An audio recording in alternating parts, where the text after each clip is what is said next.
Hello everyone, आप सभी का स्वागत है स्टडी डायनेमिक्स में। और आज के वीडियो में हम लोग करंट अफेयर डिस्कस करने वाले हैं 2 सितंबर के। तो स्टार्ट करते हैं। सबसे पहले हेडलाइंस देखते हैं। तो पहला हेडलाइन जो है आपका पीएम को लेके, जो जिन्होंने विजिट किया था, आपको कहाँ पे एससीओ का समिट हो रहा है। तो सबसे पहले आपको अगेन यही याद रखना है कि एससीओ का समिट आपको कहाँ पे हुआ है, चाइना में हुआ है। और इसमें जो आपको टोटल कितने मेंबर हैं, तो टोटल 10 मेंबर्स हैं एससीओ में। उसके अलावा अगर देखा जाए तो यहाँ पे जो है आपका यूक्रेन वॉर, जो उस जो कॉन्फ्लिक्ट है आपको रसिया और यूक्रेन का, उस पर भी आपको फोकस किया गया है। अगेन ये तियानजिन जगह याद रखना आपको। नेक्स्ट जो है आपका वो अफगानिस्तान में आपको अर्थक्वेक आया, जिसकी वजह से आपको अराउंड 800 लोगों की क्या हुई, डेथ हुई है। नेक्स्ट जो हेडलाइन है आपको वो होम मिनिस्टर का विजिट हुआ है कहाँ पे, फ्लड इफेक्टेड एरिया जो आपको जम्मू में, वहाँ पे विजिट किया गया है। This is very much important. UPI ने अभी जो है वो न्यू रिकॉर्ड आपको सेट किया है, crossing the 20 billion transaction in month of अगस्त। तो ये अभी तक अब तक का रिकॉर्ड है ये। नेक्स्ट जो हेडलाइन है वो आपको हॉकी को लेके है। तो विमेन्स हॉकी जो आपका कप हो रहा है, कहाँ पे हो रहा है टूर्नामेंट, ये राजगीर में हो रहा है आपका। हेडलाइन से वीडियो पॉज करके आप ये भी देख सकते हो। स्टार्ट करते हैं। आपका पहला जो सबसे पहला न्यूज़ है वो आपका इस चीज़ से रिलेटेड है कि 1 से लेकर 7 सितंबर के बीच में आपका eat right for a better life, ठीक है। तो ये कैंपेन आपका चल रहा है, eat right for a better life. ये कब से कब तक है आपको, 1 सितंबर से लेके 7 सितंबर तक। तो ये याद रखना आपको डेज, जिसमें आपको खासकर जो हेल्दी फूड्स है उसको प्रमोट करने की बात की गई, फ्रूट्स, वेजिटेबल्स, होल ग्रेन्स। तो ये सब जिसमें आपको प्रोटीन डाइट है कंज्यूम करने की बात की गई, हेल्दी लाइफस्टाइल को प्रमोट करने की बात की गई है। और ये आपको याद रखना, पूछा जा सकता है एग्जाम में कि नेशनल न्यूट्रिशन वीक जो है वो पोषक जो आपका हफ्ता कब मनाया गया था, तो ये 1 सितंबर से लेकर 7 सितंबर के बीच में मनाया गया। नेक्स्ट न्यूज आपका स्टेट न्यूज है, जो कि तेलंगाना से है। रिसेंटली जो तेलंगाना स्टेट लेजिस्लेटिव असेंबली है, उन्होंने पास किया आपको कितना, 4 बिल्स जो है वो पास किया गया टोटल, जिसमें से कुछ बिल्स जो कि इंपॉर्टेंट आपके एग्जाम में आ सकते हैं। तो इन्होंने क्या किया कि relating to removing the cap on reservation, reservation पे आपको कैप है, आपको पता है कि अराउंड अगर आपने देखा तो 50% जो है वो कैपिंग किया गया है। इससे ज्यादा आपको एक्सिड नहीं होना चाहिए। बट अभी जो इनका रिजर्वेशन है वो किस चीज में दिया गया, म्यूनसिपैलिटीज और पंचायतीज में दिया गया, जो कि आपको 42% है, ठीक है। किसको दिया गया, बैकवर्ड क्लासेस को दिया गया।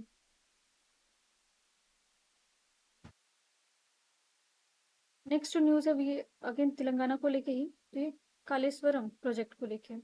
तो ये एक तो सबसे पहले आपका स्टेट का नाम ही पूछा जा सकता है कि कालेश्वरम प्रोजेक्ट जो है वो आपका न्यूज में था वो कौन से स्टेट से रिलेटेड है, तो ये तेलंगाना से रिलेटेड है। बट थोड़ा सा स्टैटिक में देख लेते हैं। तो कालेश्वरम जो आपका प्रोजेक्ट है वो इरिगेशन को लेके, सिंचाई को लेके, और ये वर्ल्ड का सबसे लार्जेस्ट मल्टी इरिगेशन प्रोजेक्ट है। तो ये अगर स्टेटमेंट में आता है कि वर्ल्ड का लार्जेस्ट है, तो कंफ्यूज नहीं होना आप लोगों को। वर्ल्ड का सबसे जो है वो लार्जेस्ट मल्टी इरिगेशन प्रोजेक्ट है। और कहाँ पे ये, वो तेलंगाना में है। और रिवर आपको मोस्ट ऑफ द एग्जाम में पूछा जाता है, तो ये गोदावरी की, और गोदावरी रिवर और प्राणहिता रिवर जो है उसके कॉन्फ्लुएंस पे है। ये रिवर भी याद रखना है आपको। प्राणहिता अगर नहीं भी हो आप ऑप्शन में, गोदावरी हो, तो याद रखना आपको कालेश्वरम प्रोजेक्ट जो वो गोदावरी रिवर पे है। और कहाँ पे, कौन से स्टेट में, तेलंगाना में है। PM Modi to launch Bihar Rajya Jeevika निधि सख सहकारी संघ लिमिटेड। तो पूछा जा सकता है कि रिसेंटली जो आपको ये लिमिटेड जो संघ लिमिटेड है वो लॉन्च किया गया है, जीविका निधि संघ। तो ये कहाँ से, कि कौन से स्टेट के लिए लॉन्च किया गया, तो बिहार के लिए लॉन्च किया गया। अब ये इनिशिएटिव जो है इसमें आपको क्या किया जाएगा, स्ट्रेंथन किया जाएगा, खासकर जो आपका स्टार्टअप्स है, रूरल वुमेन को एक्सलरेट किया जाएगा, growth of community lead enterprises. तो ये वुमेन सेंट्रिक अप्रोच है, और प्लस इसमें जो है आपको स्टार्टअप वगैरह जो है उसको बूस्ट अप करने के लिए बनाया गया, स्ट्रेंथन करने के लिए बनाया गया। इसमें कितना ट्रांसफर मॉनिटरी सपोर्ट कितना दिया जाएगा आपको, 105 करोड़, 105 करोड़ का जो है इसमें आपको जो है प्रोवाइड किया जाए इंस्टीट्यूशन बैंक अकाउंट में। तो एक तो इनिशिएटिव याद रखना कौन से स्टेट के लिए, बिहार के लिए। और दूसरा जो है आपको ये किस चीज, खासकर जो एरिया अगर आप देखोगे तो रूरल वुमेन को जो है वो फोकस एरिया में रखा गया है। नेक्स्ट जो न्यूज है आपको मध्य प्रदेश को लेके, जो मध्य प्रदेश के सीएम को, चीफ मिनिस्टर कौन है आपको, डॉक्टर मोहन यादव है। तो इन्होंने लॉन्च किया आपको विक्रम आदित्य वैदिक क्लॉक। तो ये पूछा जा सकता है कि रिसेंटली आपको कौन से स्टेट में विक्रम आदित्य वैदिक क्लॉक जो है वो लॉन्च किया गया है। तो ये आपको पहले तो याद रखना मध्य प्रदेश में, ठीक है। और अगर बहुत स्पेसिफिक होगा, आपको सिटी पूछा जाता है, तो भोपाल याद रखना आप लोगों को। और ये जो ये किस तरह का जो विक्रम आदित्य क्लॉक है वो क्या आपका, इट्स अ मोबाइल एप्लीकेशन, तो ये मोबाइल एप्लीकेशन है। और जो क्लॉक है वो इंटीग्रेट करेगा आपको traditional Indian calendar system with the modern technology. तो जो आपको ट्रेडिशनल, जो आपको बहुत समय से चला आ रहा है, उसको मॉडर्न टेक्नोलॉजी के साथ एमलगेशन किया जाएगा, मिक्सअप किया जाएगा। बट यहाँ पे कैलेंडर सिस्टम लिखा हुआ है, ठीक है। तो इंडिया में अगर देखा जाए तो हम लोग कौन सा कैलेंडर सिस्टम फॉलो करते हैं, तो साका कैलेंडर फॉलो करते हैं। तो क्या आपको याद रखना किस टाइम से, कुशाना के टाइम से। सो अगेन ये आपको याद रखना, विक्रमादित्य वैदिक क्लॉक भोपाल में बनाया गया। नेक्स्ट न्यूज आपका टीसीए कल्याण, ठीक है।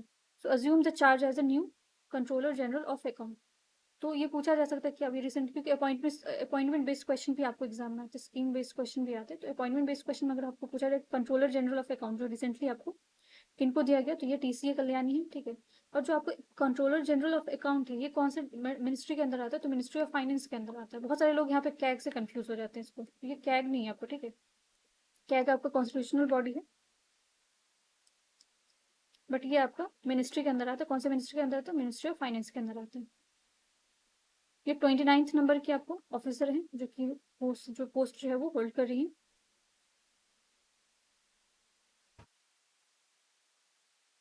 नेक्स्ट न्यूज आपका environment and forest climate change minister Bhupendra Yadav, ठीक है।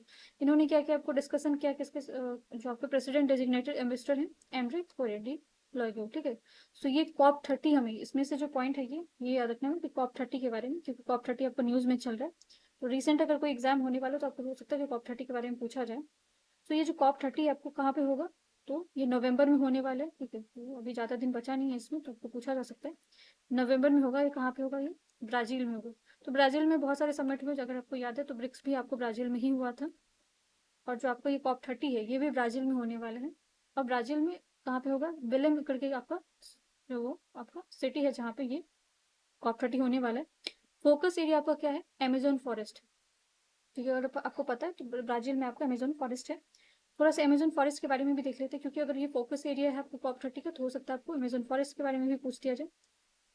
तो अमेजोन फॉरेस्ट जो है आपका वर्ल्ड का लार्जेस्ट फॉरेस्ट बोला जाता है। फॉरेस्ट है आपको अराउंड 20% जो है आपका ये ऑक्सीजन वर्ल्ड को देता है। सो इसको लंग्स ऑफ द वर्ल्ड भी बोला जाता है अमेजोन फॉरेस्ट को।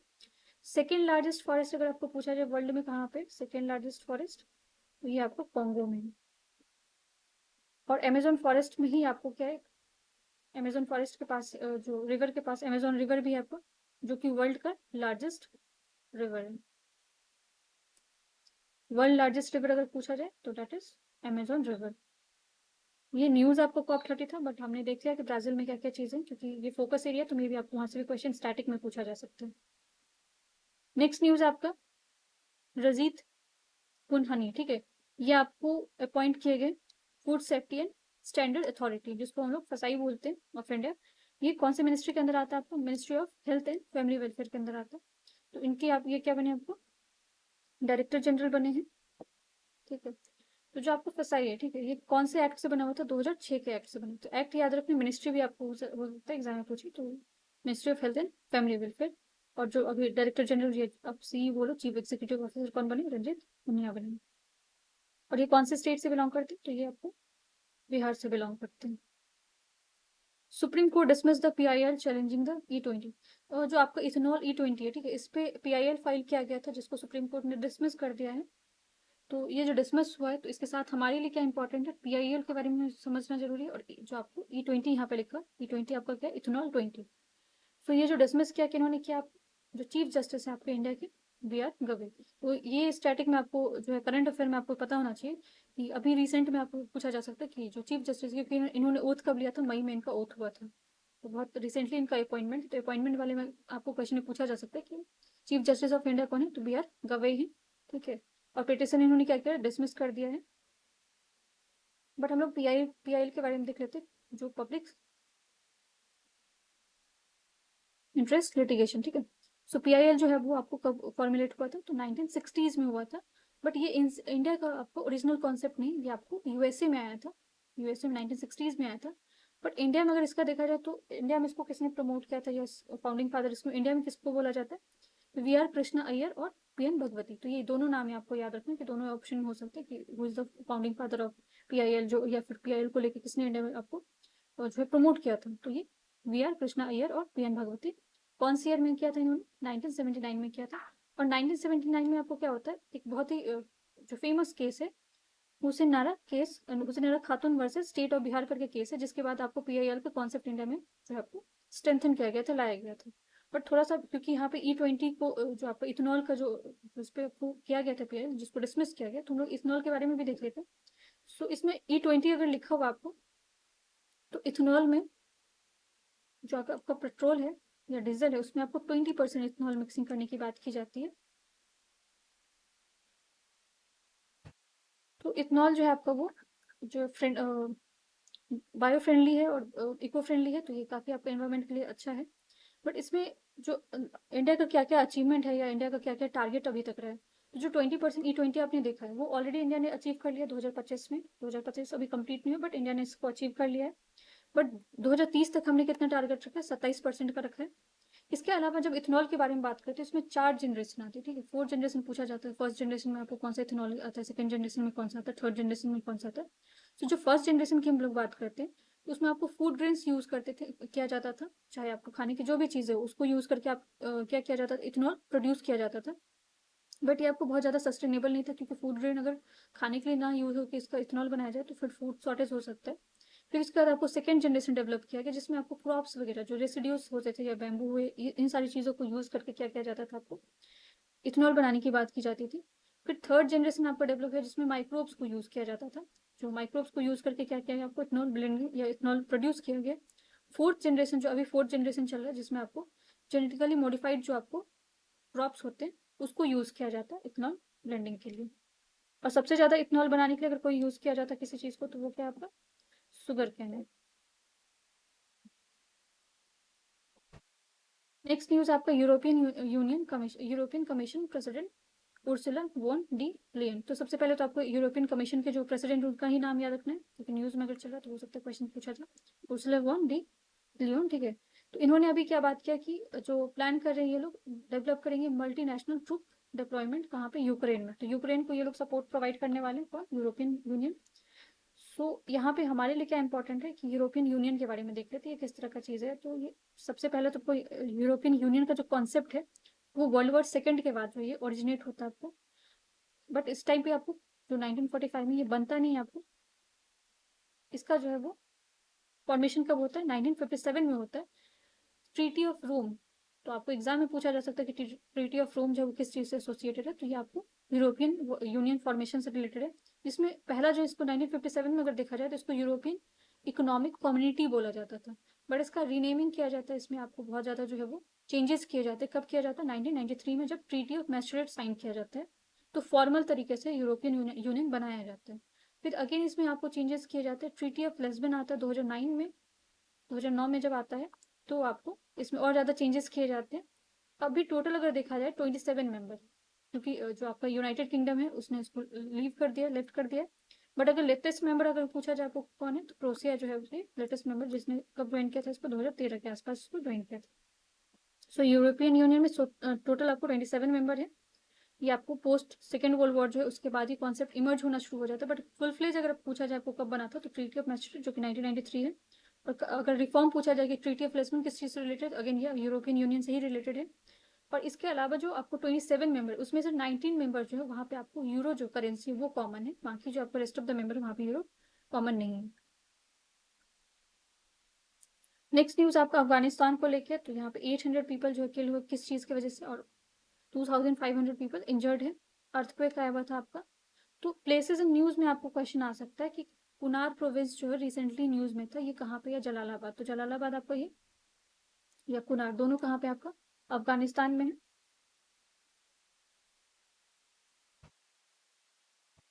तो आपके एक्सटर्नल मिनिस्टर है डॉक्टर एस जयशंकर, उन्होंने अफगान के जो फॉरेन मिनिस्टर उनसे बात की है, ठीक है। जो कि कौन है? मौलवी अमीर खान मुक्तवी, ठीक है। उनसे बात की गई और जो है वो अपना उन्होंने शोक जताया है। बट थोड़ा सा अफगानिस्तान के बारे में हम लोग देख लेते हैं। सो अगर अफगानिस्तान को पॉपुलरली ग्रेवयार्ड ऑफ एम्पायर्स भी बोला जाता है, तो कुछ जीके में बहुत बार क्वेश्चन आता है कि ग्रेवयार्ड ऑफ एम्पायर जो कौन सी कंट्री को बोला जाता है, तो ये अफगानिस्तान को बोला जाता है। अफगानिस्तान का कैपिटल आपका क्या है? काबुल है। ये लैंडलॉक कंट्री है, चारों तरफ जो है आपको वो घिरा हुआ है, तो इस यही आपका सबसे बड़ा प्रॉब्लम है यहाँ पे। तालिबान क्राइसिस के लिए बहुत ज़्यादा आपको ये जो है बहुत इफेक्टेड कंट्री है। इसके अलावा बॉर्डरिंग कंट्री, क्योंकि ऑलरेडी आपको यूपीएससी में भी ये एग्जाम पूछा जा चुका है कि बॉर्डरिंग कंट्री कौन कौन से, बाकी स्टेट जो एग्जाम होते हैं उसमें भी आपको पूछा जाता है कि बॉर्डरिंग कंट्री, क्योंकि अगर न्यूज़ में है तो पूछा जा सकता है। सो बॉर्डरिंग कंट्री आपको कौन सा है? पाकिस्तान है, उज्बेकिस्तान है, तजिकिस्तान है, ईरान है, तुर्कमेनिस्तान है, ठीक है। और जो बात करते हैं अफगानिस्तान के इंडिपेंडेंस की, तो ये इंडिया से पहले इसको इंडिपेंडेंस मिल गया था। कब मिला था? 1919 में मिल गया था, जब इंडिया में जालियांवाला बाग हुआ था, उसी टाइम इनको जो आज़ादी मिल चुका था। But despite of that, but अभी भी अगर सिचुएशन आप देखो तो काफ़ी वर्स्ट है वहाँ पे।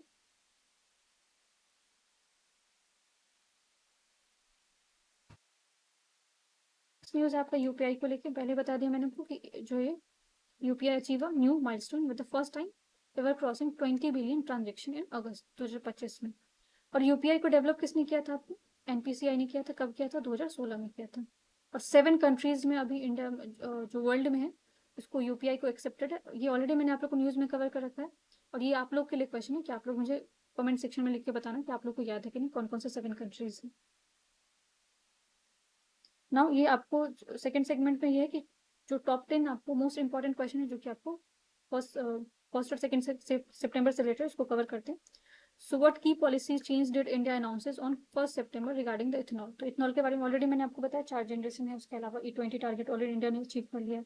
2030 तक हमारा 27% टारगेट रखा गया। फ्री आपको unrestricted production of sugar cane juice syrup and molasses, तो ये आपका इस चीज से रिलेटेड है।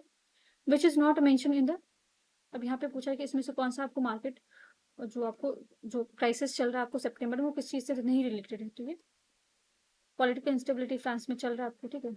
यूएस का टैरिफ जो रिन्यू करने की बात चल रही है, फेड इंडिपेंडेंस कंसर्न पे चल रहा है। But India's vice president election जो ये आपको ग्लोबल लेवल पे प्रॉब्लम नहीं है, ठीक है।